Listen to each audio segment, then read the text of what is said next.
Okay,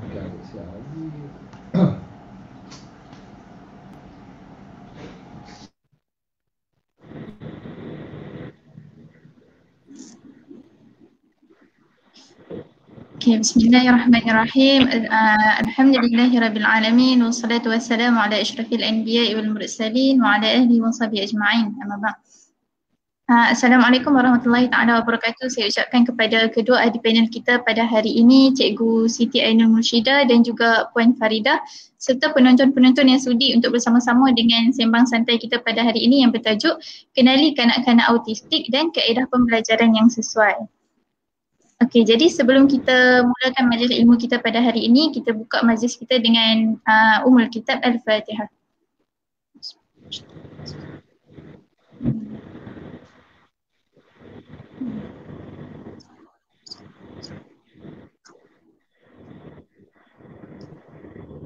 Amin, amin ya rabbal alamin.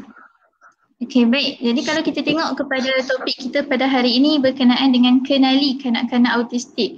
Jadi kita mesti tertanya-tanya apa sebenarnya yang dimaksudkan dengan autistik atau kita panggil sebagai autisme ni. Okey, baik. Jadi dari segi secara umumnya, autisme ni bermaksud seseorang yang mempunyai minat atau kecenderungan yang melampau terhadap sesuatu aktiviti yang mana dia lakukan secara individu. Jadi maksudnya kebiasaannya kanak-kanak yang autisme ni ataupun autistik ni, dia lebih gemar melakukan aktiviti secara berseorangan. Kiranya dia tak sukalah bercampur dengan orang yang lain. Dan perkataan autisme ni sebenarnya bukanlah satu benda yang baru. Bahkan ulama-ulama terdahulu pun dah ada yang membahaskan berkenaan dengan autisme ni dalam kitab-kitab mereka dengan menggunakan istilah at-tawafud. Okey, jadi sebelum kita dengar secara terperinci lagi berkenaan tajuk pada hari ini daripada panel kita, saya rasa eloklah sekiranya saya memperkenalkan terlebih dahulu latar belakang panel-panel kita pada hari ini. Orang kata kalau tak kenal maka tak cinta kan. Okey. Jadi panel kita yang pertama, Cikgu Siti Ainul Murshidah binti Syamsuddin, berasal daripada Serdang, Kedah dan sekarang menetap di Ceras, Kuala Lumpur. Cikgu Ainul merupakan guru pendidikan khas di SMK Orchid Desa dengan pengalaman mengajar selama 6 tahun, selama 7 tahun dalam bidang arus perdana dan juga 6 tahun sebagai guru pendidikan khas masalah pembelajaran. Untuk pengetahuan penonton juga, Cikgu Ainul Murshidah ni merupakan guru penyampai pendidikan khas dalam rancangan didik TV KPM di NTV7 dan juga beliau merupakan seorang content creator video-video pembelajaran khususnya dalam bidang pendidikan khas di channel YouTube channel Cikgu Ainul. Dan antara pencapaian Cikgu Ainul ni, beliau merupakan penulis buku teks matematik KSSM untuk pendidikan khas tingkatan 4 dan juga tingkatan 5. Baik, panel kita yang kedua pula merupakan Puan Faridah binti Manzur Hussein Shah, berasal daripada Pulau Pinang dan juga sekarang menetap di Pulau Pinang. Beliau merupakan suri rumah dan ibu kepada 2 orang anak dan seperti kita sedia maklum, salah seorang anak kepada Puan Faridah ni iaitu adik Uwais Rizki merupakan seorang kanak-kanak autistik. Okey, tanpa melengahkan masa lagi, saya akan teruskan kepada soalan yang pertama untuk panel kita yang pertama lah. Okey, jadi untuk Cikgu Ainul, boleh Cikgu ceritakan sedikit kepada penonton pada hari ini secara ringkas sebenarnya apa yang dimaksudkan dengan autisme ni dan macam mana kita nak kesan bahawa seorang kanak-kanak tu merupakan kanak-kanak yang autistik atau istimewa. Silakan Cikgu. Okey, Assalamualaikum dan salam sejahtera. Okey, terima kasih kepada semua yang berada yang menonton sekarang. Okey, saya kira ini sebagai satu sembang santai lah. Jadi kita akan buat secara bukan formal. Okey, berkenaan dengan soalan tadi, autism. Okey, autism ni sebenarnya dia berasal daripada satu perkataan bahasa Greek iaitu autos. Autos ni bermaksud sendiri. Okey, sebab apa dikatakan sebagai digunakan perkataan autos ini? Okey, menurut ahli psikologi lah. Kerana berdasarkan kepada ciri-ciri kanak-kanak autistik itu sendiri di mana mereka lebih suka untuk berada dalam dunia mereka sendiri. Okey, sebab tu dia menggunakan perkataan autos iaitu sendiri. Berada dalam dunia sendiri di mana dia lebih suka untuk mengasingkan diri. Okey, tak suka untuk berinteraksi dengan orang lain, dengan keadaan persekitaran. Okay, jadi sebabkan itulah kita ada perkataan autism itu keluar daripada perkataan autos iaitu sendiri. Okey, berkenaan dengan ciri-ciri. Okey, bagaimana kita nak mengenal pasti kanak-kanak tu autism ataupun bukan. Okey, sebenarnya yang ini yang boleh mengenal pasti betul-betul ni adalah pakar saja. Okey, saya akan berkongsi dalam sebagai seorang guru pendidikan khas daripada pengalaman sajalah. Okey, kalau kita merujuk kepada pakar, okay, sebenarnya kanak-kanak autism ni kita boleh kenal pasti seawal usia 2 tahun. 2 tahun ke 3 tahun macam tu kita dah boleh kenal pastilah berdasarkan kepada ciri-ciri khas dia, di mana yang pertama kita boleh lihat dari segi komunikasi verbal ataupun non-verbal yang digunakan, di mana kalau kita perhatikan sebenarnya anak-anak autism ni dia mengalami masalah komunikasi, dia lambat bertutur berbanding dengan kanak-kanak yang biasa. Okey, di mana kalau kita perhatikan, saya pasti kalau Puan Faridah pun dia ada pengalaman tentang membesarkan anak autism ini, bagaimana dia nak mengenal pasti adik Wais, okey, ada masalah autism berdasarkan kepada lewat bertutur, okey. Tapi ada setengah yang normal pun dia mempunyai masalah lewat bertutur. Jadi kita tak boleh tengok pada satu ciri ini saja dari segi komunikasi ataupun bahasa lah. Okey, selain daripada komunikasi dan juga bahasa, okey, kita boleh tengok juga dari segi kognitif dia. Okey, kognitif ni kita rujuk kepada pemahaman dia. Tahap pemahaman seseorang kanak-kanak autistik itu sebenarnya kurang. Okey, di mana kalau kita gunakan ayat yang panjang, kita nak minta dia buat sesuatu menggunakan ayat yang panjang, dia sukar untuk nak memahami apa sebenarnya yang kita nak. Contohlah saya bagi biasa bagi murid lah, saya bagi contoh untuk murid, kita minta dia untuk buat sesuatu. Okey, tolong cikgu ambilkan gam dan gunting pada cikgu Lily. Contohlah saya bagi kan. Okey, sekarang dia perlu buat 2 tugas. Pertama, dia berjumpa dengan cikgu Lily. Yang kedua, dia nak ambil gam dan juga gunting. Walaupun kita nampak macam simple, okey, satu yang mudah sahaja, tapi bagi kanak-kanak autistik itu adalah satu yang sukar untuk difahami, kecuali kita menggunakan komunikasi dalam bentuk gambar. Contohnya kita tunjuk, okey, pergi pada cikgu Lily, tunjukkan gambar. Okey, ambilkan gam, tunjuk gambar gam, gunting. Mungkin dia akan lebih mudah faham. Sebab komunikasi dia, kalau kita rujuk pada komunikasi tadi, dia lebih mudah untuk faham simbol dalam bentuk gambar berbanding dengan imajinasi. Dia nak kena imagine apa dia yang cikgu nak minta ni kan. Okey, yang tu dia memang susah lah. Itu kita panggil kognitif, di mana tahap pemahaman dia agak sukar. Okey. Okey, selain daripada tu yang biasa kita boleh tengok dari segi fizikal dia, kita boleh nampak dari segi interaksi sosial dia lah. Okey, di mana biasa kanak-kanak autistik ini bila kita panggil dia, okey, macam contoh saya bagi Uwais, boleh kan?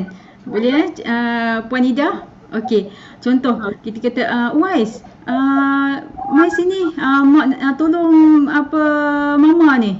Okey, dia buat tak tahu je. Memanglah anak kita pun kadang-kadang tu kat rumah yang biasa ni pun buat tak tahu je kan. Yang tu masalah dia lain tu. Okey, tapi bagi kanak-kanak autistik ni, kalau tambah pula kalau dia sedang fokus bermain, okey, dia buat tak tahu je. Kadang-kadang tu dia bukannya tak dengar tau. Dia punya masalah anak autistik ni, dia sebenarnya apa yang kita cakap tu mungkin kadang-kadang tu dia main, ataupun kita tunjukkan video dekat dia, dia tengah belajar, kita bagi YouTube lah, YouTube dekat TV, tapi dia tengah main, dia tak tengok YouTube tu.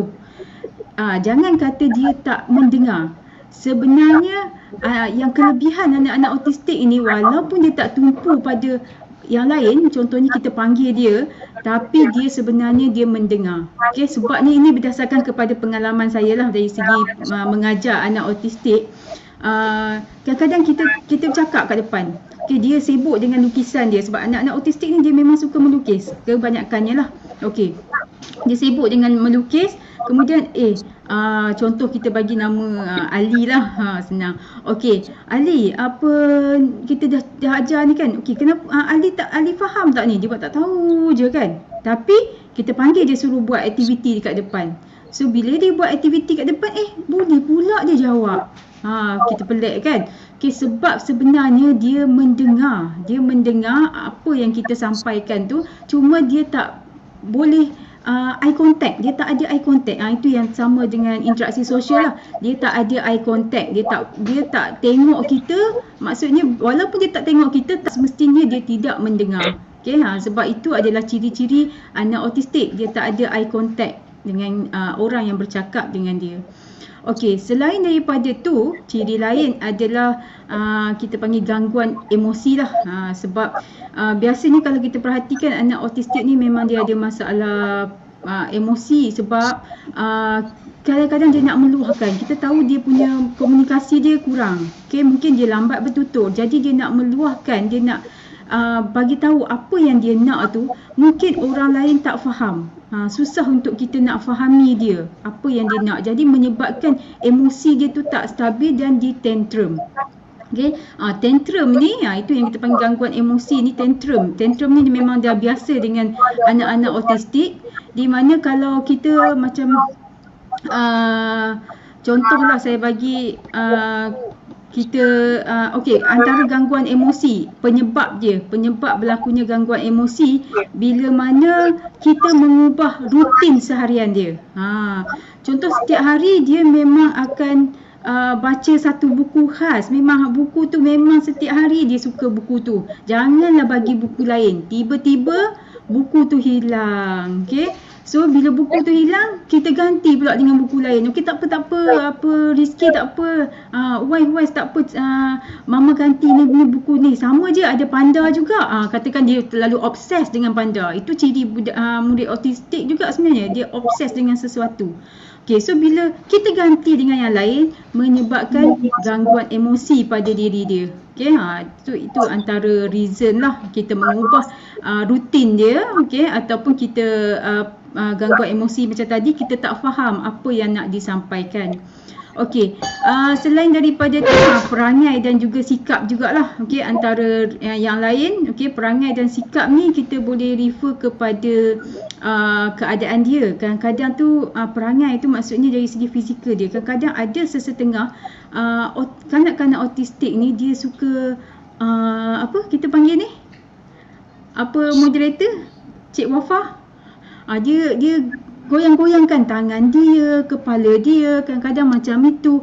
Yang itu bergantung kepada kita panggil tahap autistik dia tu. Sebab autism ni, kanak-kanak autistik ni, dia tak sama sebenarnya. Ada yang bijak, maksudnya yang ada yang dia boleh belajar, dia boleh menguruskan diri dengan baik. Okey, tetapi dia adalah autistik. Di mana kita tahap yang macam itu kita namakan sebagai Asperger's. Okey, Asperger's, di mana dia Asperger's ini kanak-kanak autistik yang dia minat sesuatu dan dia boleh menguasai keseluruhan. Contohnya kalau dia minat komputer, dia menguasai keseluruhan berkenaan dengan komputer. Tak payah kita ajar, dia boleh explore sendiri. Itu kita namakan Asperger's lah. Contoh saya bagi tadi kan komputer. Okey, ada juga yang mild autism. Mild autism dia boleh menguruskan diri sendiri, okey, dengan adanya terapi. Okey, dan ada pula yang kurang lagi, okey, di mana dia tak dapat bertutur, dia sukar untuk nak Ya, Cik Wafa? Okey, boleh sambung ke? Ada habis masa ni? Boleh sambung Okey, itu antara dia lah yang tadi menunjukkan perangai dan sikap di mana kita dia suka menggerak-gerakkan badan. Selain daripada tu dari segi komunikasi pun dia suka untuk mengajuk semula apa yang kita cakap. Okey, apa mungkin tingkah laku kita, apa yang perbuatan kita dia ajuk semula. Kalau bercakap dia ajuk semula apa yang kita cakap, itu kita namakan sebagai ekolalia. Dan ekolalia ni kebanyakan murid autistik yang kita kata tahap rendah lah. Okey, dia memang suka mengajuk-ngajuk percakapan kita. Itu berdasarkan kepada pengalaman saya lah dari segi mengajar anak-anak yang autistik. Okey, dan anak-anak autistik yang akhir sekali kita boleh kenal pasti sebab anak-anak autistik ni dia sangat sensitif pada sentuhan fizikal. Maksudnya dia tak suka kita peluk-peluk dia. Okey, kalau kita peluk sangat banyak-banyak kali pun kita peluk banyak-banyak kali pun dia macam tak selesa. Okey, itu antara dia lah. Dan dia kalau dari segi pembelajaran pun kita lebih kepada, kalau boleh kita gunakan pembelajaran yang menggunakan sensori. Okey, semua organ-organ ni, contohnya sentuhan, okey, mengundi tepung, itulah sebab dia sangat sensitif. Okey, maksudnya dia suka pada bukan suka, saya cakap apa, kalau sentuhan tu hands on punya aktiviti memang dia orang sukalah.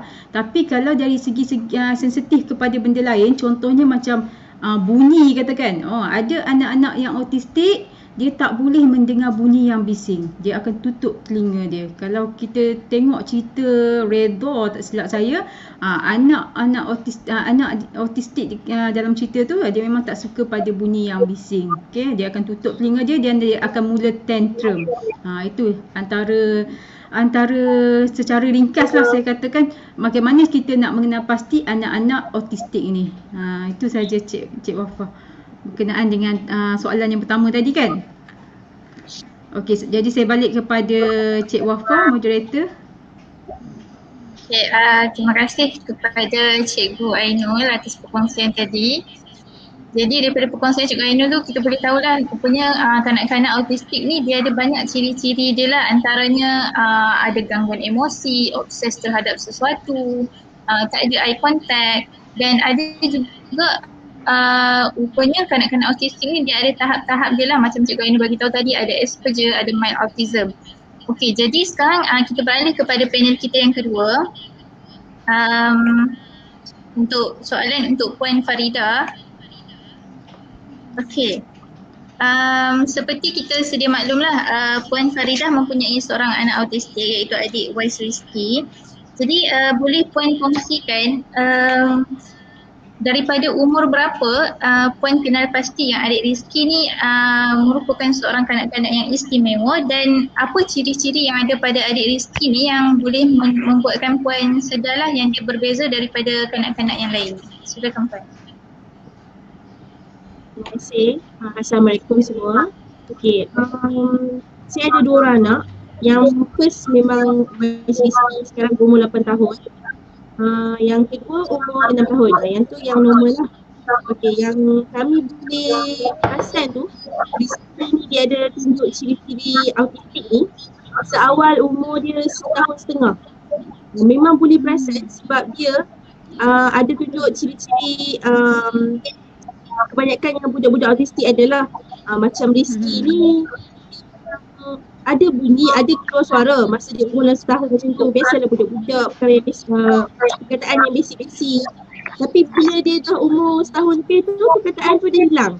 Macam dia susah kita cakap dengan dia pun, dia akan macam Cikgu Ainul cakap tadi, dia akan stick dekat satu benda.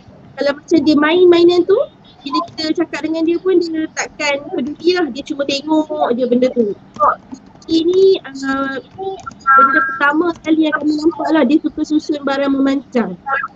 Macam kalau ada kereta, ada motor, ada pensel, dia takkan main kereta tu tau, tapi dia akan susun secara memanjang. Lepas tu dia akan duduk sendiri. Dia memang takkan bergaul lah, walaupun ada macam bila balik kampung ada macam sepupu yang sepaya umur dengan dia, dia takkan duduk sekali dengan dia pun, dia takkan. Dia akan cuma duduk satu tempat, main je mainan dia tu. Ataupun kalau dia tengok TV, dia tengok je, dia takkan tengok lah. Kalau kita nak pergi dia ke, dia takkan attract dengan benda lain. Kalau kawan-kawan dia pergi main bola, dia takkan pergi main pun. Dia cuma biar je, biar dia tengok. Ataupun dia buat tak tahu je lah. Lepas tu Rizki ni dia adalah tantrum, taklah teruk tapi adalah juga tantrum dia tu kan. Bila macam kita kacau, dia susun apa-apa barang, kita pergi ambil, kita nak kemas, dia akan start tantrum lah. Macam tu. Kalau macam ada macam mainan yang bentuk yang macam beroda macam kereta ataupun motor, kalau budak biasa dia akan menolak tau.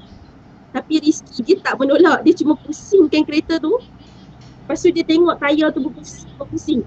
Dia takkan menolak dengan betul. Dia macam tak main dengan cara yang betul lah. So kami memang dah macam masa tu macam pelik lah kenapa kan. Masa tu kami suami isteri memang tak ada langsung lah pengetahuan tentang budak-budak autistik ni. Nasib baik kami ada seorang kakak. Dia yang perasan. Dia yang minta kami bawa Rizky pergi kat pusat terapi. Masa tu biasalah mak muda kan masa tu. Kahwin bermuda. So kita ni knowledge pasal autistik tak tahu. Lepas tu tiba-tiba anak kita orang cakap macam ni. Of course kita rasa macam betul ke anak aku macam ni? Mesti terasa, betul tak? Bila kita rasa macam tu, rasa mula-mula macam tak kot. Masih berfikir positif lah. Positif, tak mungkin lah, mungkin lambat sikit, lambat. So nak tunggu ke, tak nak tunggu ke, bila tengok dia tak ada perkembangan, dia tak mau bercakap, dia tak mau main dengan betul, kita mestilah macam bawa je lah pergi terapi. Nak tengok apa yang pakar terapi tu cakap. Masa tu penerimaan both of family macam okay. Dia orang pun banyak bagi support. Dia ada cakap lah, okay tak apa. Budak autistik ni memang budak-budak yang pandai sebab dia memang macam Rizky ni, dia senang ingat. Macam kalau kita buka benda tu seminggu yang lepas, kalau dia tengok video yang seminggu yang lepas, walaupun dia baru tengok sekali saja, dia akan ingat setiap minit apa yang kartun tu ke cakap. So dia akan ulang balik. Rizky macam Cikgu Aino cakap tadi ada ekolalia. Ekolalia tu dia macam kalau kita tanya dia, kalau kita tanya dia soalan, dia tak akan menjawab tau. Dia akan ulang balik soalan kita. Walaupun macam benda yang basic. Rizky nak nasi, dia akan cakap nak nasi. Dia akan cakap macam tu. Dia takkan jawab ya, tak nak, kenyang tak. Padahal masa tu dah dekat umur 2 tahun. Kalau bagi budak-budak yang normal 2 tahun tu dah boleh menjawab kot kan. Betul tak cikgu? So bila dia benda kita macam kenapa? Kenapa? Mestilah tanya sebab kita memang tak ada pengetahuan langsung lah pasal autistik ni. Macam Rizky pula macam dia duduk sorang-sorang. Kalau dia ni macam dia obses dengan binatang. Apa jenis binatang, apa jenis dinosaur ke, dia akan tahu nama setiap tu lah. Walaupun kita sendiri pun tak tahu tapi dia boleh. Even kalau barang-barang dia hilang walaupun satu, dia akan cari sampai jumpa. Dia memang obses lah dengan binatang ni. Kalau macam benda-benda lain tu macam okey. Dia akan menyusun binatang tu sepanjang dalam kawasan rumah lah. Kalau maksudnya kita tak kita kena avoid dia punya landasan binatang dia tu. Macam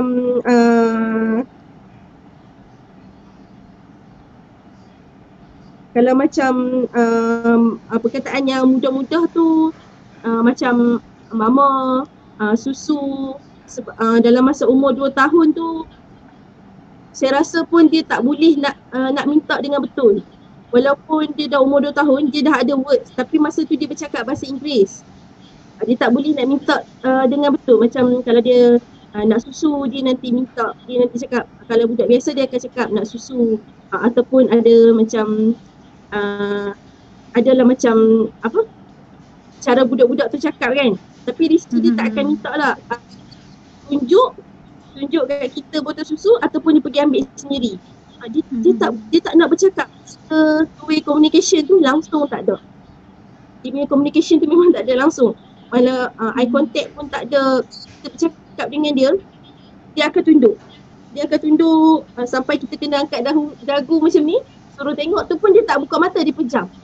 Dia pejam tapi dia cakap tapi mata dia tak akan tengok mata kita. Dia tak akan tengok langsung. Sampai kami kena turun ataupun duduk rendah tengok mata dia dekat-dekat macam tu. Tu pun dia akan macam buka mata sikit je. Dia tak ada langsung eye contact. Kalau nak apa-apa, either dia nangis, dia tunjuk ataupun dia pergi ambil benda. Agak susah lah masa tu sebab tak ada pengetahuan kan masa tu pun baru je jalan terapi. So kita tak tahu cara yang terbaik nak cakap dengan dia. Sebab dia pun tak mau bercakap dengan kita. Dia banyak lebihkan masa dia untuk dia sendiri. Dia tak peduli lah macam Cikgu Aina cakap tadi. Kalau dia tengah buat apa-apa, budak-budak autistik ni, kalau kita cakap dia memang ignore kan. Tapi kalau Rizky, kita akan panggil lah, saya akan panggil. Rizky, dia akan buat tak tahu. Sampai kadang-kadang kita pergi pegang bahu dia. Tak panggil dia kan. Tak panggil dia. Dia akan tengok lah, dia akan pusing tengok macam tu. Lepas tu dia sambung buat balik.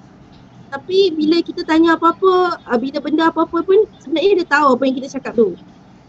Cuma dia tak mau peduli, kita masih sibuk. Sibuk main tu, dia tak akan peduli langsung.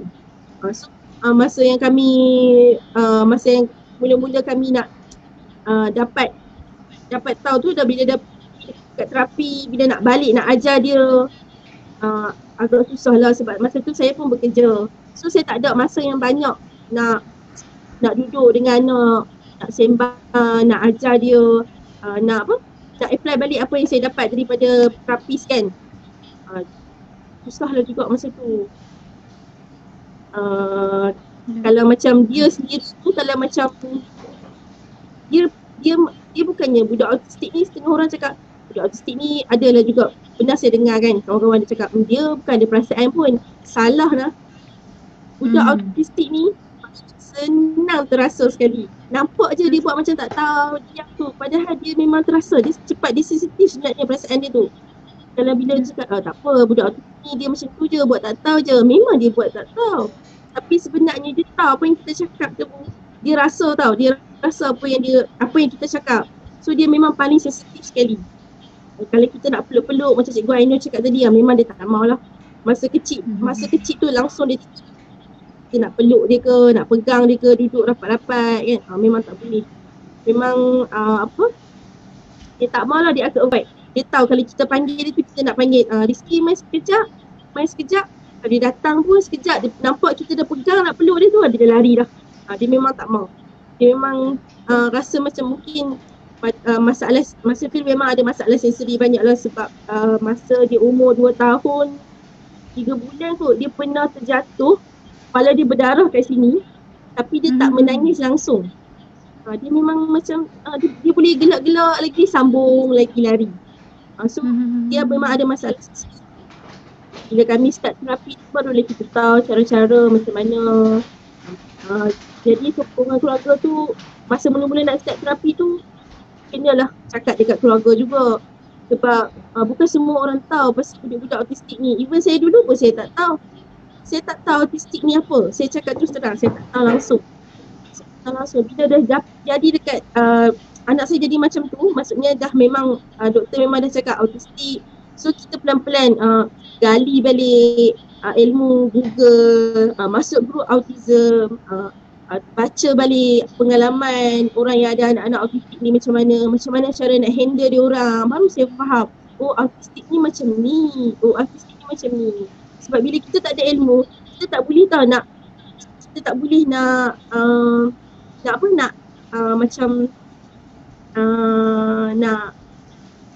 macam berbaik. Susah kalau kita tak ada ilmu. Walaupun kita ni duduk rumah ke, macam saya dulu pun saya bekerja, tapi saya tetap cari masa sebab saya nak tahu apa tu autistik. Kalau kita nak harapkan dekat terapis je 1 jam, cuma 2 minggu sekali. Kita duduk dengan anak kita sama kan. So maksudnya kita lagi banyak masa dengan anak kita daripada terapis tu sendiri. So kita kena apply lah benda tu. Kita gali balik ilmu-ilmu tu. So bila ada siapa-siapa tanya, tak payahlah rasa macam malu. Memanglah dulu kita rasa macam down. Saya sendiri rasa down bila macam orang tanya, kenapa anak kan orang utara kan, kenapa anak hang macam tu? Anak hang tak mau cakap pun, anak hang lari-lari je. Kita mestilah ada rasa kan. Kita nak terang sebab orang tak faham. Bila kita cakap dekat orang, oh dia autism, nanti orang akan cakap, alah autism tu bila besar nanti hilang. Autism tak akan hilang. Autism bukan penyakit je. Betul. Tak akan hilang. Bila kita cakap anak aku istimewa, cakap macam tu. Bila dia cakap nampak biasa je, physical autism memang biasa kan. Kalau yang macam mild autism, dia memang takkan nampak pun macam yang dia takkan macam Cikgu Aina cakap dia pinhang tadi, dia tak ada. Rizky tak ada macam tu. Bila orang cakap anak hang istimewa macam mana? tengok okey je, dia tak faham. Autism ni dia ada banyak. Even budak-budak, kalau kita tengok budak-budak Asperger pun dia kira tak nampak. Dia tak nampak langsung kan itu. Sebab tu lah kalau kita nak terang ke orang pun, kalau macam ambil masa kot, kalau macam family kita boleh sembang, Rizky macam ni, dia perlukan terapi, so kami kena ubah masa lah, apalah kena buat terapi, kena ajar dekat rumah. Bila kita balik jumpa ramai-ramai, adik-beradik, kita kena terang lah kat dia. Even kalau masa mula-mula tu susah lah sikit rasanya. Kalau macam family sendiri tu okey, macam family family kami okey, tak ada masalah, okey boleh terima. Tapi kita kena pantau lah, sebab kita tak tahu sebenarnya dalam kepala dia tu dia ada macam-macam apa yang dia fikir, macam idea, macam-macam dia nak buat. Dia ada macam-macam idea. Benda kita rasa dia tak convert, kenapa dia buat macam ni? Kita balik ramai-ramai kenalah tengok juga, takutlah juga. Kita tak tahu dia nak buat apa kan. Bukannya kita kata anak autistik ni jahat, tak, dia bukan jahat. Tapi kita kena tahu dia tu macam mana. Maksudnya kita kena jaga sama, tengok sama, takut dia apa-apa. Sebab kita balik ramai-ramai, kita tak tahu kan apa dia nak buat. Kadang-kadang dia terlampau seronok pun, dia autistik ni, bila dia terlampau seronok pun, kenapa jadi macam ni? Dia je hyper semacam kan, bila dia terlampau seronok pun jadi juga. Sebagai parent tu, first thing lah yang bila kita tahu anak kita ni autism, kita kena terima. Lepas tu tengok dia, ciri-ciri dia, tengok bawa pergi terapi. Macam Rizky memang ciri-ciri yang ada autistik tu tak banyak, tapi dia memang tak boleh komunikasi. Dia cuma cakap bahasa Inggeris sampai dia umur 4 tahun. Lepas tu baru dia pelan-pelan cakap dengan bahasa Melayu. Kalau two-way communication memang lambat. Umur 7 tahun baru ada two-way communication. Saya rasa yang tu je kot. Saya kembali kepada Cik Moderator kita, Cik Ofa. Baik, terima kasih kepada Puan Farida atas perkongsian tadi. Masya Allah, kalau kita tengok pengalaman Puan Farida handle anak autistik ni memang sangat hebat lah bagi saya. Memang Allah bagi kekuatan, kesabaran yang kuat lah kepada ibu-ibu yang ada anak istimewa ni kan. Okey, kalau kita tengok tadi Puan Farida dah berkongsi lah pengalaman sebagai seorang ibu, macam mana dia handle seorang anak autistik ni. Okey, jadi sekarang kita nak dengar pula macam mana pula pengalaman seorang cikgu di sekolah untuk uruskan ataupun handle anak-anak yang autistik ni. Sebab saya difahamkan ada anak-anak autistik ni yang kadang-kadang hyperaktif, kadang-kadang tiba-tiba datang dia punya tantrum. Jadi Cikgu Ainul sebagai cikgu kepada cikgu pendidikan khas kan, jadi mesti ada anak-anak yang autistik juga sebagai murid cikgu. Jadi boleh cikgu kongsi macam mana, apa pengalaman sepanjang cikgu mengajar. Silakan cikgu. Okey, pengalaman, nak cerita tentang pengalaman ni sebenarnya walaupun saya baru dalam 6 tahun sebenarnya dalam pendidikan khas, sebelum ni saya dalam arus perdana, tapi dalam 6 tahun tu saya alhamdulillah saya memang berdepan dengan anak-anak autistik ni. 3 tahap tu memang ada lah. Okey, di mana tahap yang pertama tu kita kata Asperger's. Asperger's ni saya boleh ceritakan tentang seorang murid saya lah. Dia dari segi komunikasi verbal ni ataupun dari segi interaksi sosial dia memang kurang. Okay, memang kalau Asperger's dia interaksi sosial tu memang masih bermasalah walaupun dia Asperger's. Autism jenis Asperger's ni maksudnya dia suka something. Macam saya cakap tadi, suka pada komputer katakan, okey, mudah untuk dia nak explore semua. Okey, bagi murid saya seorang ni yang Asperger's ini, dia memang sangat suka teknologi. Dia explore semua. Jadi saya masukkan dia pada dalam satu pertandingan kita namakan Global IT Challenge, peringkat antarabangsa lah. Dia dah sampai kepada peringkat antarabangsa dan dia dah menang peringkat gangsa. Okey, saya boleh cakap walaupun saya adalah masa awal tu saya adalah jurulatih dia, tapi saya tak ada buat apa-apa sangat. Saya tak perlu latih dia banyak-banyak untuk komputer ni sebab dia memang boleh explore sendiri. Microsoft Excel, okey, kita tahu Microsoft Excel tu dia banyak function dia. even kita cikgu pun susah untuk kita nak explore semua formula yang ada dalam Microsoft Excel. Tapi walaupun dia tak pernah guna Microsoft Excel, kita minta dia explore Microsoft Excel, Microsoft PowerPoint, semua tu dia boleh explore dalam masa yang singkat, dan dia boleh buat animasi, dia boleh buat coding untuk robot berjalan, semua tu dalam masa yang singkat. Itu kita katakan expertise, sebab kita tak, dia bila dia minat something, dia akan kuasai sungguh-sungguh sesuatu tu. Okay, dan expertise ni juga, autism ni juga dia ada satu yang kita kata sindrom lain lah, yang lebih kurang sama dengan Asperger's, tetapi kita namakan ni Savant syndrome. Saya juga ada murid yang Savant syndrome. Savant syndrome ni adalah, dia masih sama dengan autistik sebab dia disebabkan oleh gangguan perkembangan pada saraf di otak, masih sama. Tapi Savant ni dia membezakan dengan Asperger's. Savant ni dia punya kebolehan adalah luar biasa. Kita kadang-kadang kita boleh cakap macam dia ni ada superpower lah, kita kata. Dia autistik tapi dia mempunyai superpower. Superpower ni maksudnya kebolehan yang luar biasa yang tak mungkin macam takkan kot, mustahil, amazing. Okay, sebab kalau saya tunjuk contoh pada murid saya ni, dia Savant calendar. Okay, Savant, kita panggil Savant calendar sebab Savant ni banyak sebenarnya. Okay, Savant calendar ni dia boleh hafal kalender. Hafal kalender macam mana? Yang saya cakap terlalu luar biasa ni. Kita bagi je tarikh kat dia. Contoh katakan, okey, cikgu nak cikgu nak apa, 22 hari bulan 8 tahun 1990. Lama kan? Hari apa? Dia boleh bagi tahu exactly hari. Bagilah apa pun tarikh, exactly hari tu dia boleh bagi tahu dengan tepat dan kita check memang betul.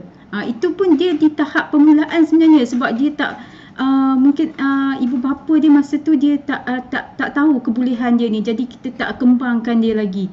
Jadi itu adalah Savant calendar, dan tarikh lahir bagi semua murid dekat sekolah tu, pendidikan khas dekat situ, termasuklah guru, dia memang ingat. Janganlah tipu dia. Termasuk apa jadi pada tarikh-tarikh tertentu, itu dia memang ingat. Itu kita kata kebolehan yang luar biasa. Dan Savant ini saya nak kaitkan juga dengan satu contoh lah yang saya tahu, nama Kim Pip. Di mana dia ada Savant, saya tak pasti dia sebab dia punya kebolehan ni luar biasa. Dia punya kebolehan membaca dengan cepat. Dia boleh mengingat sebanyak 12,000 buah buku. 12,000 buah buku, di mana kalau kita kata yang luar biasa tu, dia nak baca buku tu 2 muka surat, dia boleh ingat setiap satu perkataan dalam 2 muka surat tu hanya dalam masa 8 saat. Kita kata betapa luar biasanya kanak-kanak autistik yang ada Savant syndrome. Dalam masa 8 saat dia boleh ingat setiap tu, macam kita copy lah, kita kata foto state. Foto state je dia boleh ingat setiap muka surat tu. Itu Kim Pip, nanti boleh google lah kalau nak tahu lagi lebih lanjut, sebab kita Savant ni dia ada lagi ramai, dia tak silap saya dalam 5 orang yang terkenal dalam Savant syndrome. Okey, itu murid saya tadi, Savant calendar. Okay, ada juga autistik yang mild autism. Mild autism tapi dia ada macam tadi adik Wise, dia ada kebolehan dia sendiri. Yang ini pun dia ada kebolehan dia. Saya bagi nama je lah. Okay, Felicia. Okay, Felicia ni dia tadi ada apa moderator tanya. Ada murid yang autistik dan dia juga hyperaktif. Okey, dan cikgu ada terbaca jugalah soalan apa beza autism dengan hyperaktif.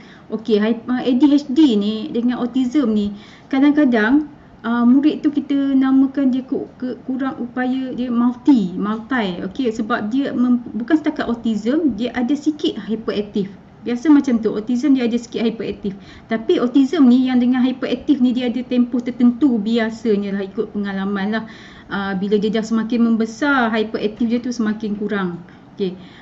Dia punya masalah Felicia ni, dia ada autism dan dia juga hyperaktif. Okay. Tapi kebolehan dia, dia punya pemikiran dia, punya otak dia ni sangat cepat. Dia boleh hafal dengan cepat. Dia boleh ingat nama orang dengan cepat, nama penuh. Macam saya, nama penuh saya panjang. Siti Ainul Murshidah binti Syamsuddin. Panjang. Saya bagi tahu dia sekali je. Dia boleh ingat nama kita. Satu sekolah tu bukan setakat PPKI, malah satu sekolah tu semua dia tahu nama cikgu, nama murid. Nama murid kalau dia tanyalah. Semua. Dia tanya sekali je. Dan yang paling Felicia dia bukan orang Islam kan, tapi sebabkan dia dengar kawan-kawan ni baca Al-Fatihah kan, dia boleh ingat lebih cepat daripada kawan-kawan. Kita kalau dia baca, katakan kita kata okey, kawan-kawan semua baca Al-Fatihah, dia yang akan baca dulu. Dia yang boleh ingat keseluruhan. Itu kebolehan murid ni lah, Felicia. Okey, dan masalah mungkin nak kendalikan hyperaktif. Okey, untuk hyperaktif ni memang kalau kita tengok, kalau murid saya pun dia ada ADHD sahaja pun ada yang combine dengan autism. Okey, sebenarnya hyperaktif ni dia mempunyai tenaga yang berlebihan. So bila tenaga yang berlebihan tu kita tak boleh nak kurangkan dia. Kita tak boleh letak di satu tempat. Okey, tak boleh. Kau tak boleh buat macam ni, kau kena duduk setempat ni. Tak boleh, sebab sekarang ni masa belajar, kita kena belajar. Tak boleh. Bukan tu cara yang terbaik lah. Okey, sebaik-baiknya kita salurkan tenaga dia pada aktiviti di luar. Contoh macam di sekolah kami ada buat satu laluan sensori, kita namakan, di mana dia boleh bermain. Sebelum masuk ke kelas, murid perlu bermain mengikut laluan sensori pada koridor tu dulu. Itu antara fungsi laluan sensori yang kami buat lah, di mana murid akan ikut ABC, kat situ ada ABC. So lompat ikut laluan sensori tu sebelum masuk ke kelas. So bila tenaga dia tu dah digunakan di situ, dia dah tak kisah lagi untuk duduk sekejap, walaupun sekejap, untuk fokus di dalam kelas. Itu antara yang kita lakukan lah untuk murid yang hyperaktif. Dan hyperaktif dan autism ni dia masalah nak bagi tumpuan. Okay, so tumpuan dalam kelas ni kurang. Jadi untuk disebabkan tumpuan dalam kelas ni kurang, jadi kita boleh masukkan cara-cara pembelajaran seperti permainan lah, terutamanya permainan yang berbentuk fizikal. Contohnya dalam kelas kita boleh, satu permainan yang bagus, Simpson, saya tak apa ingat yang tu nama dia. Okey, selalunya macam tu lah contoh. Okey, cikgu nak objek yang berwarna kuning, cepat ambil. Okey, siapa yang cepat dia yang menang. Okey, so cepat-cepat pergi ambil. So permainan ni dia dia dapat menggunakan tenaga yang ada berlebihan dalam diri dia tu. So dia akan seronok dalam kelas kita. Kemudian dia pun dapat mengawal emosi dia. Sebab bila murid yang hyperaktif ni dia terkurung, kita tak biarkan tenaga dia tu digunakan, so dia akan tantrum. Itu yang sebenarnya. Okey, itu antara ni lah. Saya juga ada murid yang memang kita panggil low, memang tak boleh nak berkomunikasi. Dia akan tantrum bila kita tak faham apa dia nak. Dan cara dia kadang-kadang tu bila dia gatal lah, katakan dia gatal tangan dia nak manjakan kita sebenarnya. Tapi dia tak tahu nak tunjuk macam mana. Dia nak kita bagi perhatian. So dia pergi dekat kita. Okay, dia tarik tangan kita. Dia letak kat tangan dia. Oh, dia nak apa ni sebenarnya? Lepas tu dia buat macam tu. Oh, dia nak suruh kita garu. So kita pun garu. Okay, jadi kita paksa layan dia. Kita kena layan dia supaya dia tak tantrum. Itu antaralah. Tapi kita kena bagi tahu dia juga. Okey, bukan maksudnya kita layan semua kehendak dia. Kita kena ada limit juga. Okey, sekarang kita dah buat ni, kita dah main. Okey, lepas kita main ni, okey, kita rehat sekejap, lepas tu kita belajar. Kita kena ada guide dia. Maksudnya, dia kena tahu jadual dia. Okey, lepas dia boleh main ni, lepas ni dia kena belajar. So dia akan ikut. Tapi jangan secara drastik. Bila drastik memang dia akan tantrum. Itu antara ni lah. So saya rasa panjang juga saya perkongsian ni kan. Untuk ni sebab mungkin ada soalan lagi. Okay, jadi saya balik kepada moderator, Cik Wafa. Okey, terima kasih banyak kepada Cikgu Ainul. Okey, so panjang perkongsian Cikgu Ainul, pengalaman sepanjang mengajar kanak-kanak autism ni. Sebab yelah macam Cikgu Ainul cerita tadi, ada yang Asperger, ada yang mild autism. Jadi masing-masing tu ada, orang kata apa, dia punya ni yang berbeza lah, sikap yang berbeza kan. Okay, sebelum saya masuk kepada Puan Farida, untuk penonton yang ada soalan untuk tanya kepada panel boleh tulis di ruangan komen dan nanti di penghujung segmen Sembang Santai ni kita akan buka Q&A untuk panel jawab soalan-soalan itulah.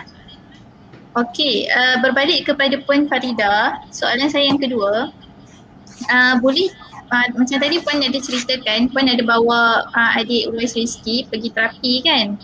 Untuk menjalani beberapa terapi. Jadi boleh Puan kongsikan apa terapi yang Puan ambil untuk anak Puan dan apa perubahan yang Puan nampak kepada adik Rizki ni hasil daripada terapi yang Puan ambil. Silakan Puan. Terapi saya yang pertama, terapi sebuah pusat EIP swasta lah dekat Seberang Jaya, Ruby Artificial Speech Therapy. Sebab masa tu Rizky baru tak sampailah umur 2 tahun, so tak boleh nak terus pergi dekat kerajaan, so kami ambil keputusan pergi dekat swasta dulu. Okay, Ruby Article ni masa tu kami ambil dekat Puan Ruby cuma speech therapy. Saya sempat pergi dekat dia dalam 3 atau 4 sesi macam tu. Puan Ruby masa tu pun ada nampak, dia cakap Rizky memang ada ciri-ciri mild autism. So Puan Ruby cuma ajar cara macam mana kita nak cakap dengan anak yang autism yang memang tak ada komunikasi ni lah, tak ada eye contact, macam mana kita nak buat dia attract dengan benda yang kita cakap. Kalau macam kita nak cakap pasal kereta, kita cuba ambil kereta tu letak dekat muka kita, macam dekat mulut, bagi dia tengok, bagi dia nampak. Kita suruh tengok, okay benda tu dia suka, ambil bola, tunjuk dekat ni, bola. Tapi tak boleh cakap dengan laju lah, kena cakap, tak boleh ada pelat macam kalau nak makan nasi tak boleh kita cakap apa macam budak-budak cakap, pelat budak-budak tu tak boleh. Dia memang kena cakap direct, tapi tak boleh perkataan yang panjang. Macam Cikgu Aina cakap mula-mula tadi, dia orang tak boleh accept, dia orang tak boleh terima order yang panjang, so dia orang susah nak buatkan benda tu. So macam tu jugalah Rizky. So lepas 2 atau 3 atau 4 sesi, Puan Ruby bagi surat, so refer ke hospital besar. Jadi masa ke hospital besar tu kami dah dapat dah tarikh untuk speech therapy dan cara kerja. Cara kerja dan speech therapy kami ambil dekat hospital besar selama Rizky sampai dari umur 3 tahun, masa tu dah start dah. 3 tahun sampai umur 6 tahun baru Rizky discharge. Selama terapi tu alhamdulillah Rizky bagi kerjasama yang baik lah. Dia nak masuk bilik terapi, dia nak buat apa yang terapis ajar dia. So senang lah, senang bagi terapis tu nak ajak dia, dan kami pun senang nak ajak dia macam mana. Bila kita tengok terapis tu ajar kena buat macam ni, kena buat macam tu. Sebab Rizky punya dia tak banyak menggunakan tangan, maksudnya apa tu cikgu? Macam yang hands-on activity. Hands-on activity. Betul. Betul. So banyaklah yang terapis tu ajar. So selama kira dari umur 3 tahun lah, 2 tahun setengah sampai umur 6 tahun tu, selama umur tu Rizky pergi terapi, kadang-kadang yang 2 minggu sekali, sebulan sekali, ikut tarikh yang dia dapat. Alhamdulillah lah Rizky dari tak ada meaningful words, maksudnya tak ada benda, dia akan cakap benda yang bubbling, yang benda yang macam kita tak faham, yang memang tak ada meaningful word lah, sampai dia dah boleh bina ayat sendiri. Dia boleh sekarang ni lepas daripada dia terapi tu sampai umur 6 tahun dia masuk PPDK. Setahun je lah. Lepas tu umur 7 tahun dia pergi PKI, Sekolah Rendah Bayan Baru. Okay, dia dekat Sekolah Rendah Bayan Baru sampai sekarang lah umur 8 tahun. Dah masuk ke tahun kedua. Rizky, saya cakap lah Rizky dia baru boleh berdikari, maksudnya baru boleh urus diri sendiri semasa umur dia 7 tahun. Dia baru boleh urus diri sendiri, pergi toilet sendiri. Rizky memang pakai pampers sebab selama ini dia tak boleh urus diri tu, sebab dia memang tak boleh nak cakap, dia tak nak buat benda tu. Bila kita dah pergi terapi pun ajar, tunjukkan dia macam cikgu cakap, tunjuk gambar. Dia orang banyak gunakan gambar, banyak kad kan. Tak boleh guna ayat macam ayat yang panjang, dia tak boleh terima. Dia tak faham pun. Rizky tolong mama pergi ambil pinggan, dia tak tahu pun pinggan tu apa. Pinggan tu apa? Dia tahu tapi dia tak tahu, dia tengah macam dia tak boleh nak terus direct, oh mama nak pinggan, pergi dapur ambil pinggan. Dia tak boleh. dia memang tak boleh terima yang tu. So selama yang terapi tu, bila terapis ni dia ajar kita kena banyak guna gambar. Ajar dia pergi toilet pun tunjuk gambar toilet, tunjuk gambar orang sakit perut, tunjuk gambar orang macam gambar yang memang menunjukkan lah nak buat apa. So dia banyak belajar dari gambar. Betul cakap cikgu tu, dia tak boleh kita nak suruh pergi sana, suruh pergi sini. Ayat yang panjang arahan lah, arahan tu memang dia tak boleh nak terima. So mungkin berbeza lah, tapi untuk Rizky dia memang macam tu, dia memang kena gunakan gambar. So kami pun masa nak ajar dia pergi toilet tu susah jugalah, macam budak-budak biasa. Tapi sebabkan Rizky dah besar, umur 7 tahun masa tu, dia lebih selesa dengan pampers sebenarnya, sebab dah terlampau lama sangat pakai pampers. Diorang tanya kenapa tak ajar dari awal, bukan kita tak nak ajar. Kita dah cuba ajar tapi tak berjaya kan. Lepas tu bila dia dah rupa-rupanya bila dia dah faham arahan, baru kita senang nak ajar dia free diapers tu. Sebab yang lepas terapi tu, saya discharge terapi umur 6 tahun, dia dah makin faham arahan, dia makin boleh buat ayat. So saya senang nak ajar dia arahan yang pendek dan mudah. Macam makan nasi, saya cuma bagi dua perkataan je kat dia. Saya tak akan bagi Rizky jom makan nasi. Oh, saya tak bagi panjang sampai macam tu, saya tak bagi. Saya cuma cakap Rizky nak nasi ataupun makan nasi, minum air, benda yang mudah dan dia senang faham dalam 2 perkataan atau paling panjang pun 3 perkataan. Bagi dia senang faham. Lepas tu dia fikir oh nak yang tu, sebab dia baru belajar kan. Masa tu pun dia baru belajar cakap bahasa Melayu. Sebelum tu dia ada cakap tapi kurang lah, dia banyak pada bahasa Inggeris. Lepas tu bila kita nak ajar dia mula-mula tu cakap bahasa Melayu, kita kena cakap benda yang mudah-mudah lah. Yang tu je lah saya rasa. Kembali kepada cik moderator kita. Okay, terima kasih Puan Farida atas perkongsian tadi. Okay, so kalau kita tengok tadi macam Puan Farida share antara terapi yang Puan ambil, speech terapi kan, cara untuk latih dia untuk bercakap lah. Dan lama juga 3 tahun ke 6 tahun sepanjang terapi itulah. Dan Alhamdulillah daripada perkongsian Puan Farida tadi banyak orang kata apa, feedback yang positif lah ke atas Rizky, banyak perubahan kan. Okey, seterusnya untuk soalan kepada Cikgu Ainul. Okey, ni soalan terakhir lah untuk Cikgu Ainul. Okey, kalau kita tengok berikutan pandemik COVID-19 di negara kita sekarang ni kan, jadi agak sedikit sebanyak memberi kesan lah kepada sistem pendidikan, yang mana cikgu-cikgu pun perlu buat kelas daripada rumah kan, kelas online. Jadi dan semestinya lebih besarlah ujian untuk cikgu bidang pendidikan khas ni untuk buat kelas online dengan kanak-kanak istimewa ni kan. Jadi boleh cikgu kongsikan ataupun share lah sedikit apa teknik atau kaedah yang cikgu guna untuk tarik minat anak-anak murid cikgu untuk join kelas cikgu. Silakan cikgu.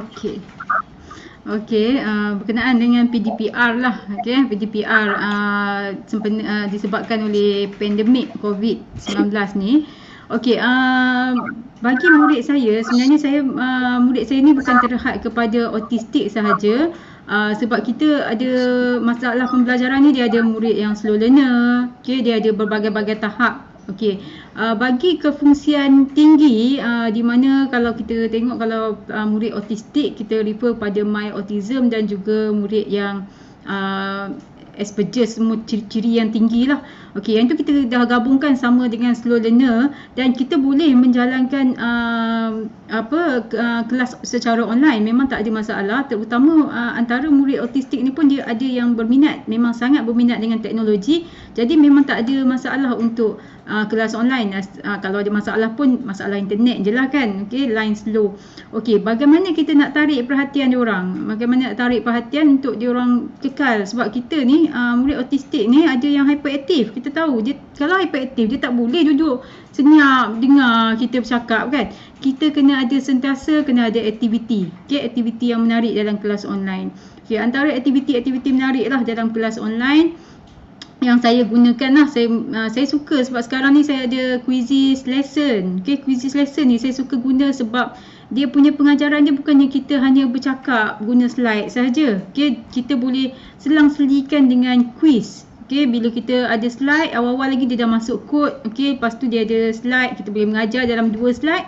kemudian kita bagi kuis. So dia akan sentiasa bersedia. Dia kena bagi tumpuan untuk dia nak jawab kuis, sebab nanti bila jawab kuis nanti dia ada saingan dengan kawan-kawan yang lain, siapa yang berada dalam leaderboard. Okey, dia nampak siapa yang berada di atas. Yang ini saya refer kepada murid yang mild autism dan yang Asperger's lah, kalau kita refer pada autistik ni.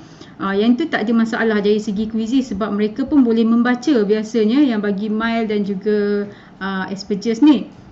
Okey, bagi murid-murid yang sederhana, yang mungkin ada juga mild autism tetapi dia tak boleh membaca, dia ada masalah dari segi kemahiran bahasa, okey, bermasalah dari segi tu, kita akan buat aktiviti. Kalau dia boleh masuk dalam kelas online pun, dia masuk dalam kelas online mungkin bersama dengan ibu bapa. Okey, terpaksalah kita memang perlukan kerjasama daripada ibu bapa, sebab mungkin kadang-kadang murid tu dia tak dapat nak mengendalikan Google Meet, sebab kita mengadakan kelas online melalui Google Meet. So kalau dia tak dapat nak mengendalikan Google Meet tu, kita terpaksa minta kerjasama ibu bapa lah. Dan aktiviti kita bagi murid yang memang bermasalah untuk kemahiran bahasa, kita tak boleh nak tunjuk slide je, okey, ataupun mungkin quizzes tu pun mungkin susah untuk membantu sebenarnya.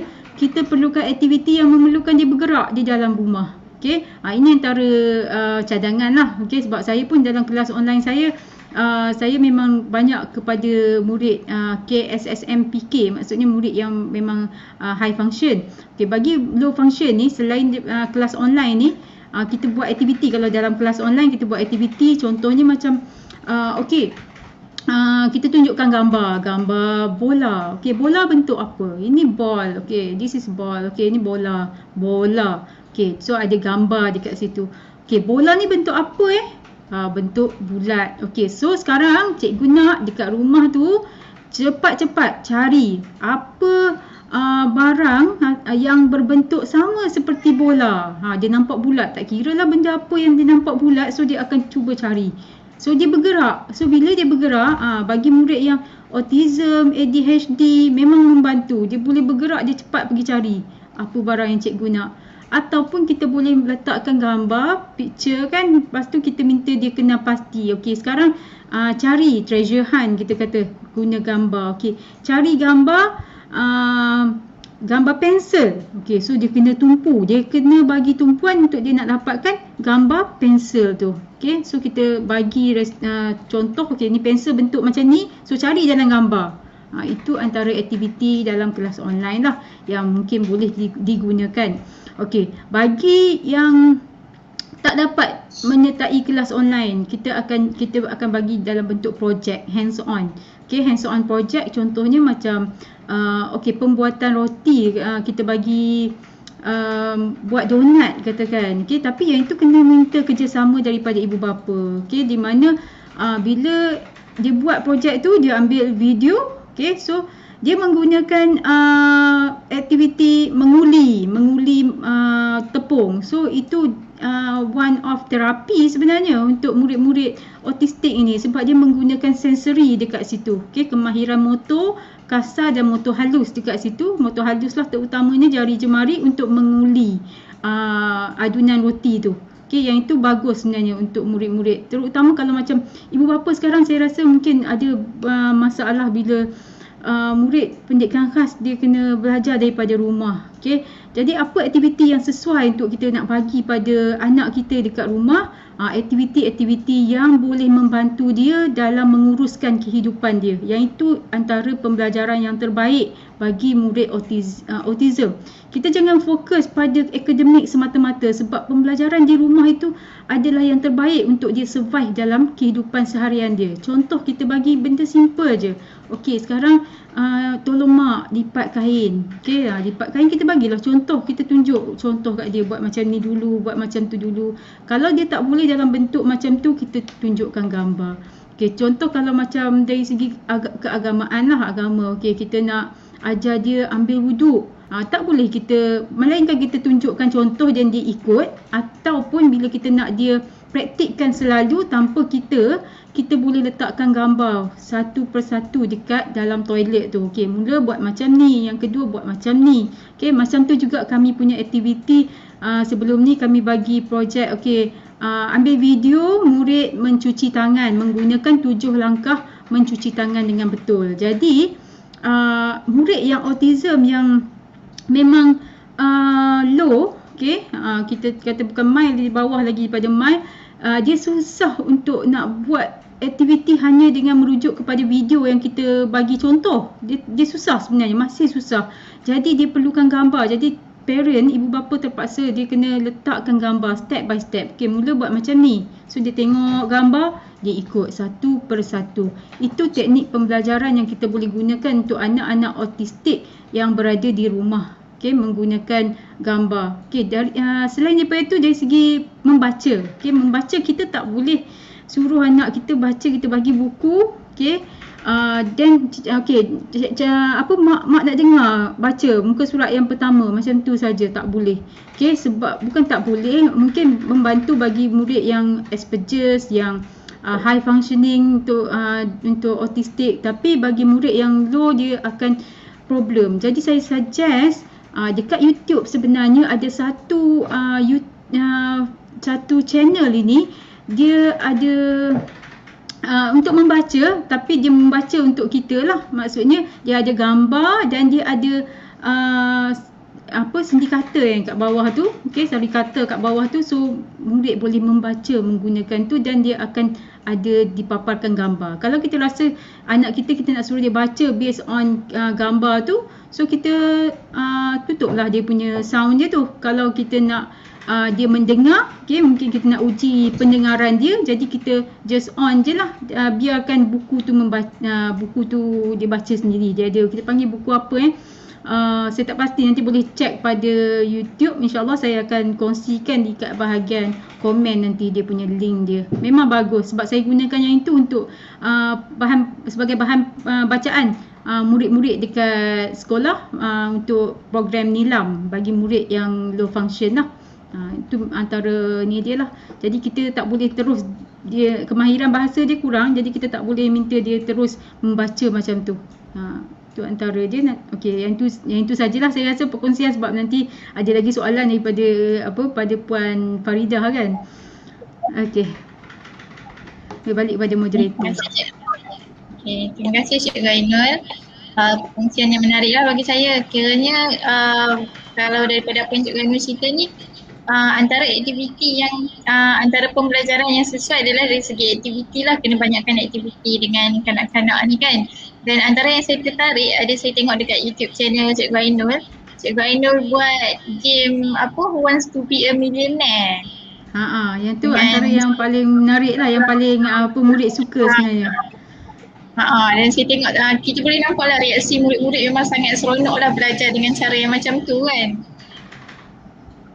Okey, so kita beralih kepada Puan Faridah untuk soalan yang terakhir. Okey, kalau tadi Cik Zainul dah cerita pengalaman sebagai seorang cikgu untuk macam mana dia menjalani kelas secara online dengan kanak-kanak autistik ni.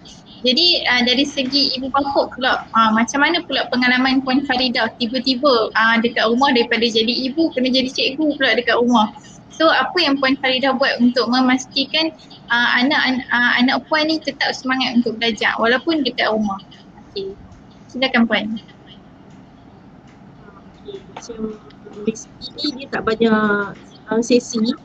Satu hari cuma 2 mata pelajaran saja. Okey, jadi kami buat satu bilik asing untuk dia dan adik dia, asing. Dia kan meja belajar, maksudnya komplit untuk dia rasa selesa untuk belajar. Kami macam Rizky ni, dia tak boleh ada benda-benda lain atas meja. Maksudnya macam kalau hari tu bahasa Melayu nak guna buku warna hijau, so bagi dia satu buku warna hijau, satu pensel dan satu pemadam saja. Tak boleh bagi lebih. Kalau bagi lebih, macam letak dia 4 batang pensel, dia akan menyusun pensel tu. Dia tak akan bagi perhatian pun dekat cikgu dia dalam masa PDPR tu.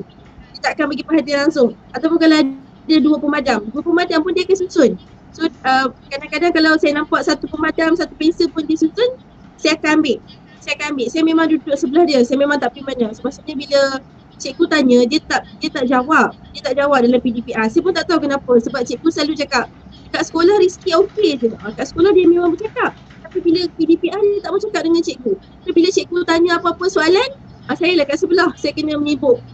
menyebut. Sebab kalau saya tak buat macam tu, dia takkan bagi perhatian langsung.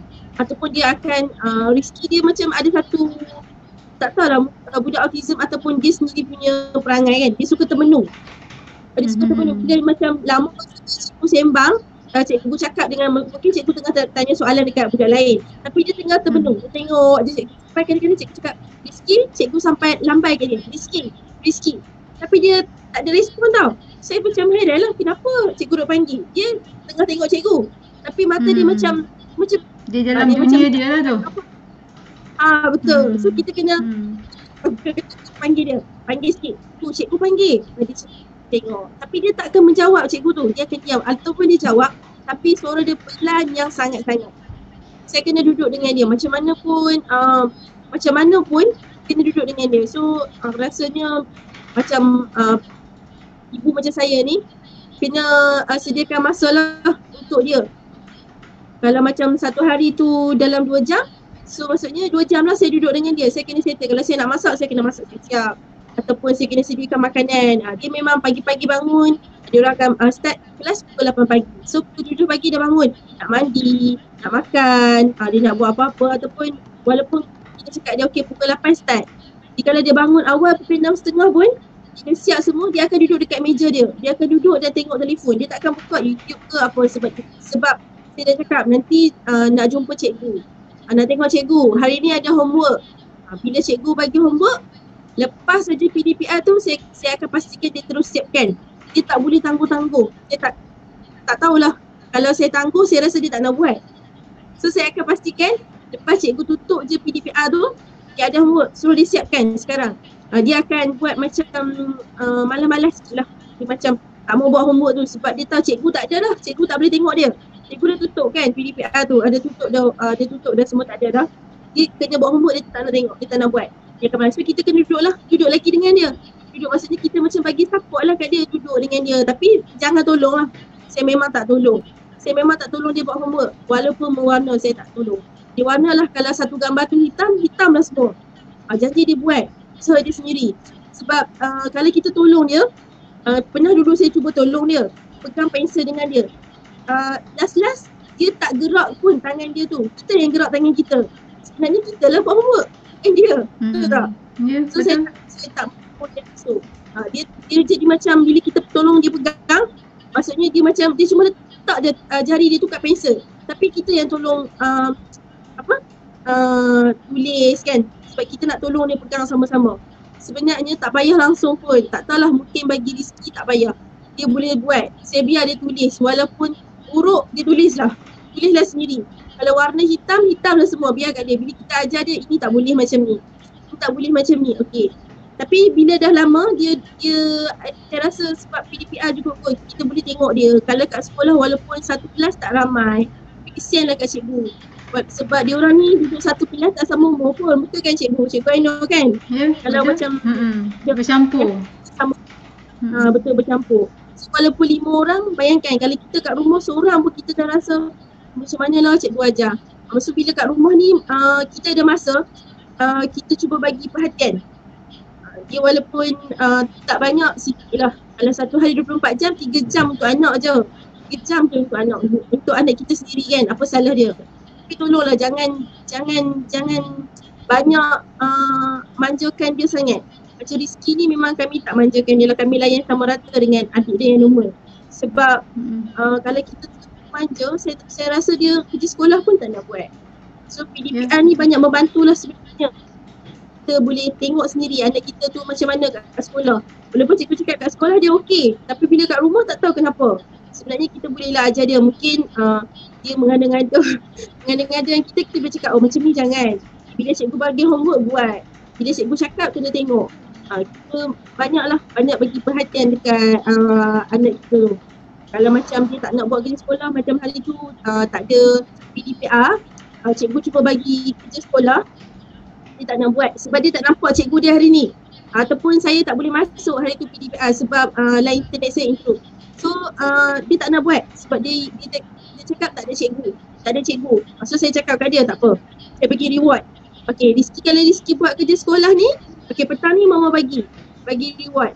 Tapi reward dia bukanlah benda mahal-mahal, mainan mahal-mahal tak. reward dia cuma naik basikal je petang-petang. Sebab kami memang tak bagi anak. So bila petang, mesti kalau buat homework ni habis, petang ni pukul 6 PM kita naik basikal. Walaupun dia naik depan rumah 15 minit pun dia dah cukup seronok. Itu reward lah, reward untuk Rizky. Kalau macam dia nak mama nak aiskrim, okey buat dulu kerja sekolah. Nanti dah habis kerja sekolah mama bagi. Ataupun nak McDonald, kata nak McDonald. Okey buat dulu kerja sekolah ni. Kalau tak habis mama tak bagi. Dia akan buat lah, dia akan usaha buat. Kalau dia dah sampai separuh jalan dia cakap tak nak lah, letih. Tak ada aiskrim. Ataupun tak ada basikal petang ni. Tak boleh. Dia macam mana pun walaupun dia tak nak, dia malas macam mana pun dia tak akan habiskan sebab dia ingat tu reward dia petang nanti tu. So yang tu je lah. Kalau macam cara saya kat rumah lah, saya memang tak tahulah nak buat macam mana. Kalau macam reward lah selalunya, memang bagi reward. Yang tu je lah Cik Moderator. Okay, terima kasih Puan Faridah atas perkongsian. So daripada perkongsian Puan Faridah tadi, apa yang kita nampak, yang pertama kena sentiasa ada kat sebelah dia lah masa PTPR tu kan. Yang kedua, reward tu yang penting. Itu yang akan tarik minat dia untuk okay teruskan juga buat kan, sebab dia tahu nanti dia akan dapat ni. Okay, so kalau kita tengok sebagai penutup lah, kalau kita tengok bukan mudah lah nak jadi ibu bapa dan juga pendidik kepada kanak-kanak autistik ni. Tapi saya yakin insyaAllah pahala daripada Allah tu memang sangat banyak lah untuk atas kesabaran, ketabahan ibu dan juga pendidik-pendidik kepada kanak-kanak istimewa yang berallah ni. Dan kalau kita tengok sejarah pun dah membuktikan ada juga orang yang autistik atau autisme ni tapi dapat menjadi seorang yang hebat. Contohnya macam Albert Einstein, Isaac Newton, Bill Gates. Dia tu pun sekarang jadi orang yang sangat hebat, sedangkan pada asalnya dia adalah seorang yang autistik jugalah. Kalau dan dekat kawan saya sendiri pun nama dia Zaharuddin kalau tak silap. Dia seorang yang autism tetapi menghafal 30 juzuk Al-Quran. Memang sangat hebat. Kita yang normal ni pun agak susah lah nak habis 30 juzuk kan. Tapi dia yang autism boleh habiskan 30 juzuk Al-Quran dan dah dapat degree dalam bidang Quran dan Sunnah. Masya Allah hebat. Kita doakan semoga adik Wais Rizky pun akan jadi orang yang ilmuwan yang sangat hebat suatu hari nanti insyaAllah. Okay, so sebelum kita beralih kepada penutup, so sekarang untuk sesi Q&A lah, kita akan jawablah soalan-soalan yang diberikan di ruang komen ni. Saya akan pilih beberapa soalan.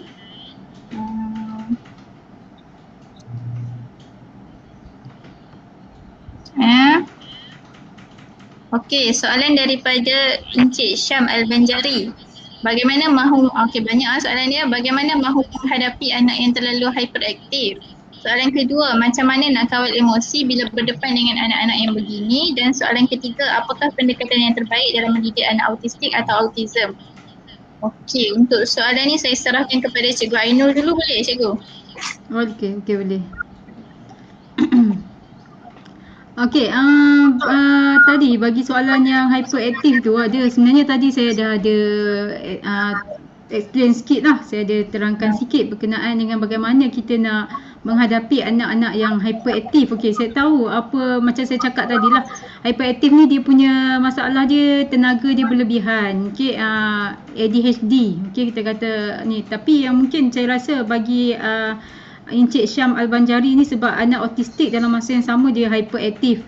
Okey, untuk di rumah pendidikan di rumah kalau nak bantu dia anak-anak yang ada autistik dan hyperaktif ni, memang kita perlukan aktiviti di luar juga. Okey, kita perlukan aktiviti di luar untuk dia nak salurkan tenaga yang berlebihan tu. Okey, jadi saya syorkan untuk kita adakan macam tadi saya suka dengan perkongsian Puan Faridah tadi, naik basikal. Okey, naik basikal sebagai satu ganjaran. Okey, yang tu bagus sebenarnya. Memang anak-anak autistik kita kena bagi satu ganjaran kat dia. Bila dia dah buat ni, okey lepas ni, tapi kita kena bagi timing kat dia sebab jadual tu kita kena adakan. Okey. Okey, lepas dah siap kerja ni pukul 6 tadi Puan Faridah kata pukul 6 boleh main basikal. Okey, main basikal tu satu daripada aktiviti yang boleh dia nak salurkan tenaga berlebihan dia dalam bentuk bermain. Yang itu dan bermain tu kita boleh jadikan sebagai reward untuk apa yang dia dah buat sebelum tu. Itu antara contohlah yang boleh kita gunakan untuk mendidik anak-anak yang hyperaktif dekat rumah. Kita mesti kena adakan juga aktiviti yang untuk dia nak menyalurkan tenaga dia tu. Tak boleh minta dia duduk satu tempat dan belajar macam tu macam orang lain, tak boleh, sebab dia punya tenaga tu mesti digunakan juga. Yang itu akan menyebabkan dia tantrum saja. Okey, itu antara saya rasa menjawab lah kot soalan Encik Syam Al-Banjari ni. Jadi kena fikirkanlah aktiviti yang sesuai untuk anak supaya dia dapat salurkan dia punya tenaga berlebihan tu. Okey, pendekatan yang terbaik dalam mendidik anak autistik dan hyperaktif. Okey, itu antara yang tadilah yang dikongsi oleh Puan Faridah, di mana sebaik-baiknya kalau pembelajaran untuk yang pembelajaran di rumah lah saya utamakan, kita boleh sediakan jadual, okey, supaya dan jadual tu jangan dalam bentuk tulisan biasa. Okey, kita bagi gambar kalau boleh. Okey, pukul 6 nanti katakan pukul 10 okey, bangun pagi, kena makan dulu, pukul 11 makan. Adakan jadual supaya itu menjadi rutin seharian dia. Mungkin masa awal-awal sukar, katakan sebelum ni kita tak menggunakan jadual, kita tak ada jadual bergambar. Tapi tiba-tiba kita nak buat jadual bergambar, dan mungkin yang itu agak sukar untuk dia terima masa awal-awal, tapi kita boleh buat secara pendekatan secara perlahan, okey, di mana kita boleh apply satu terapi ni, apply behavior analysis. Kita bagi tugasan sedikit-sedikit, kemudian kita sediakan ganjaran untuk tugasan yang dia dah buat itu, dan daripada ganjaran tu kita boleh tukarkan ganjaran tu macam tadi menggunakan aktiviti yang dia suka. Tak semestinya aktiviti olahraga kat luar, macam berlari ke bermain basikal tadi. Tak semestinya yang tu. Kita boleh bagi aktiviti yang dia suka. Kalau dia minat melukis, okey, kita bagi ganjaran untuk aktiviti melukis tu lebih lama. Maksudnya okey, bila dah Rizky dah siap buat ini, habis tugasan ini, pukul 6 nanti boleh melukis. Okey, Rizky suka melukis. Okey, boleh melukis ataupun tonton YouTube, tak ada masalah. Asalkan benda yang dia minat. Itu saya rasa menjawablah soalan Encik Syam Al-Banjari. Okey, terima kasih cikgu. Okey, kita tengok soalan seterusnya. Daripada Meranti. Okey, salam. Jika kita mendapati ada kanak-kanak mempunyai ciri autistik dalam kelas, apakah yang perlu kita sarankan kepada ibu bapanya? Okey, di dalam kelas. Okey, yang ni saya rasa lebih kepada murid yang belum kita kenal pasti ni autistik. Maksud Puan Meranti Gelung. Okey, bagi yang kita tak kenal pasti lagi autistik ataupun bukan, tapi katakan kita ni guru, di dalam kelas kita guru arus perdana, okey, tapi tiba-tiba kita nampak seorang murid ni dia ada lebih kepada ciri-ciri autistik. Jadi kita sarankan kepada ibu bapa dia untuk pergi berjumpa dengan pakar terapi, okey, dengan terapi psikiatris lah terutamanya, untuk menilai, untuk diagnose adakah anak ni betul-betul autistik ataupun bukan. Sebab kita memang dia macam penyakit mental yang lain sebenarnya. Okey, kita tak boleh diagnose sendiri, walaupun kita tahu dia punya ciri-ciri tu, kita tak boleh diagnose sendiri terus kita kata oh tak boleh ni, budak ni mesti autistik ni. Tak boleh, kita tak boleh macam tu. Kita kena minta dia berjumpa dengan pakar tu akan refer kepada terapis dekat, dan bila dia menghadiri sesi terapi tu barulah boleh tentukan bahawa dia sebenarnya anak-anak autistik ataupun bukan. Itu yang kita boleh sarankan kepada ibu bapa lah. Okay. Saya rasa menjawab soalan Puan Meranti. Okey, saya rasa ni mungkin soalan terakhir. Sekejap ya. Okey, daripada Puan Nurul Syifa. Salam, boleh kongsikan kaedah untuk mendidik anak yang autistik? Mungkin Puan Faridah boleh menjawab soalan ni. Okey. Kaedah untuk mendidik anak-anak autistik ni tak banyak lah yang saya tahu kan, tapi macam pengalaman saya sendiri ni, kalau apa-apa pun kita kena tahu cara nak tackle anak kita sendiri. Jadi kita tahu cara kita nak tackle anak kita, baru kita boleh tahu macam mana cara yang sesuai. Maksudnya bukannya kita boleh all the time kita kena jerit-jerit panggil dia untuk kita kena tahu cara yang paling, maksudnya bila kita tahu macam mana nak tackle anak kita, so kita akan tahu apa yang sesuai. Maksudnya bila anak kita tantrum, kita tak boleh lah nak marah-marah dia. Macam Rizky, saya akan peluk dia lah bila dia dah besar ni, macam okey, semua kecil-kecil ni tak mau kan. Bila kita dah tahu cara dia, bila kita dah dapat macam kalau Rizky tak nak buat kerja sekolah, tantrum ke apa ke, so kita peluk, selawat sikit, sembang-sembang dengan dia sekejap, bagi dia cool down, lepas tu baru boleh start balik. Nak buat homework dia ke, nak suruh dia buat kerja rumah ke, macam sapu-sapu lantai, basuh pinggan. Rizky tetap buat sendiri, walaupun dari dia umur 5 tahun dia tetap buat sendiri, basuh pinggan, sapu lantai, semua dia buat sendiri. So bila kita tahu cara nak tackle anak, baru kita tahu kaedah yang berkesan lah. Tak boleh lah nak mengharapkan 100% kepada terapis dan juga cikgu kat sekolah, sebab dia pun tak ada banyak masa pun dengan anak kita. So bila kita kenal anak kita tu, baru kita boleh tahu kaedah yang macam mana yang nak bagi anak kita tu, macam follow lah instruction tu.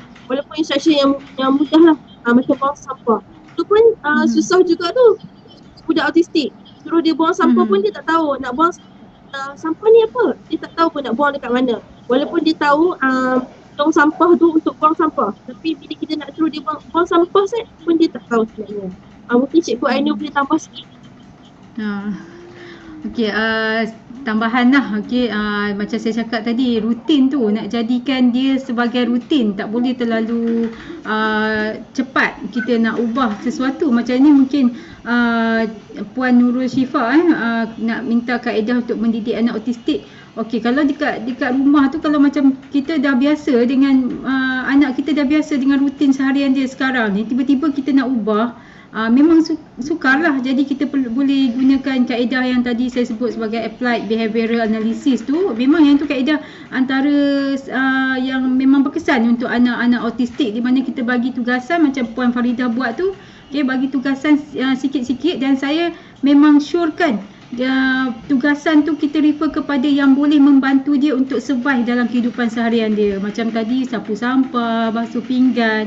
Anggap itu sebagai suatu pembelajaran yang sangat bermakna lah bagi anak-anak autistik dekat rumah. Itu antara kaedah lah sebenarnya, kaedah untuk mendidik. Kita tu pun kita kena refer juga, tengok juga anak-anak autistik kita tu macam mana, apa kecenderungan dia. Baru kita boleh tahu bagaimana kaedah yang sesuai sebenarnya. Okay, balik pada moderator lah. Okay, terima kasih Cikgu Ainul dan Puan Faridah. Jadi saya rasa takat itu sahaja sesi Q&A kita, memandangkan saya rasa dah tak ada kot soalan daripada penonton. Okay, jadi saya nak ucapkan terima kasih banyaklah kepada Cikgu Ainul dan juga Puan Faridah atas kesediaan untuk berkongsi dengan kita pada hari ini.